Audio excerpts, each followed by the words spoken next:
ৰাজ্যখনৰ আন জিলাৰ সমান্তৰালভাৱে গোলাঘাট জিলাতো বুধবাৰে প্ৰধানমন্ত্ৰী আৱাস যোজনাৰ অধীনত হিতাধিকাৰীসকলক আবণ্টন পত্ৰ বিতৰণ কৰা হয়। জিলাখনৰ গমাৰিগুৰি উন্নয়ন খণ্ডৰ সভাগৃহত 1809 গৰাকী হিতাধিকাৰীক আৱাস যোজনাৰ আবণ্টন পত্ৰ বিতৰণ কৰে স্থানীয় বিধায়ক তথা মন্ত্ৰী অজন্তা নেওগে।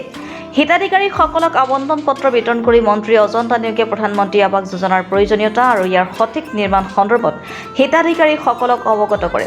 অনুষ্ঠানটোত গমাৰিগুৰি উন্নয়ন খণ্ডৰ অধীনৰ 11খন গাঁও পঞ্চায়তৰ 2 সহস্ৰাধিক লোক উপস্থিত থাকে। ইফালে প্ৰধানমন্ত্ৰী আৱাস যোজনাৰ লাভৰ ক্ষেত্ৰত কোনো সুবিধাবাদীয়ে ধন দাবী কৰিলে ফুটা কৰি এটাও নিদিবলৈ আহ্বান জনায় মন্ত্ৰীগৰাকীয়ে।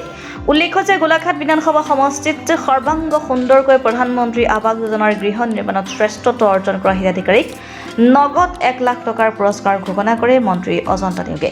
মেৰাপানীৰ পৰা মহেন্দ্ৰ দাসৰ ৰিপৰ্টাৰ লাইভ অসম। গতিকে এটা বৃহৎ যি সকাহ তেখেতসকলে দৰিদ্ৰ মানুহখিনিৰ কাৰণে দিছে, আমি সঁচাকৈ প্ৰধানমন্ত্ৰী নৰেন্দ্ৰ মোদী ডাঙৰীয়াক শলাগ লৈছোঁ। আৰু মুখ্যতঃ আমাৰ মুখ্যমন্ত্ৰী ডাঙৰীয়াই এই যে 26 লাখ ঘৰ আমাৰ ৰাজ্যখনলৈ আনিবলৈ সক্ষম হ'ল, তাৰ বাবে তেখেতকো আমি আন্তৰিক অভিনন্দন জ্ঞাপন কৰিছোঁ। আৰু মই নিজে মোৰ বিধানসভা সমষ্টি গোলাঘাটত আজি প্ৰায় 5,000টা দৰিদ্ৰ পৰিয়ালে এই গৃহ পাবলৈ সক্ষম হৈছে। পদুমৰিত প্ৰায় 3,000 আৰু ইয়াত 1809টা। গতিকে মই সকলোকে গৃহ যিসকলে পাইছে তেওঁলোকক অভিনন্দন জনাইছোঁ। আৰু লগতে বিনম্ৰভাৱে এইটো কথাও কৈছোঁ যে এটা বছৰৰ ভিতৰত গৃহবিলাক সম্পূৰ্ণ হ'ব লাগিব। সেই ক্ষেত্ৰত যাতে গৃহখিনি সম্পূৰ্ণ হয় সকলোকে দৃষ্টি দিবৰ কাৰণে মই অনুৰোধ জনাইছোঁ।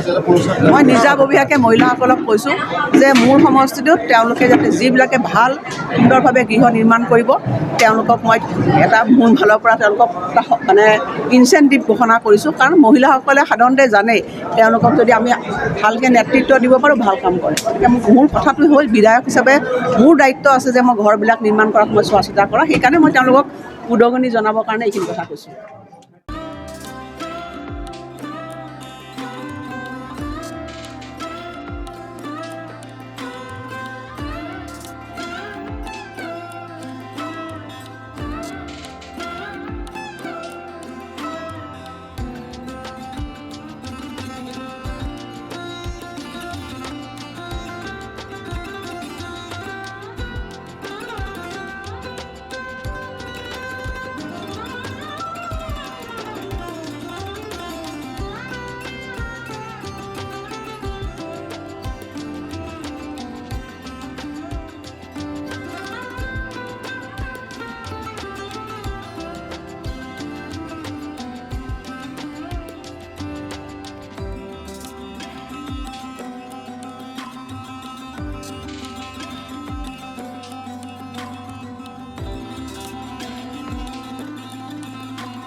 Reporter live Assam.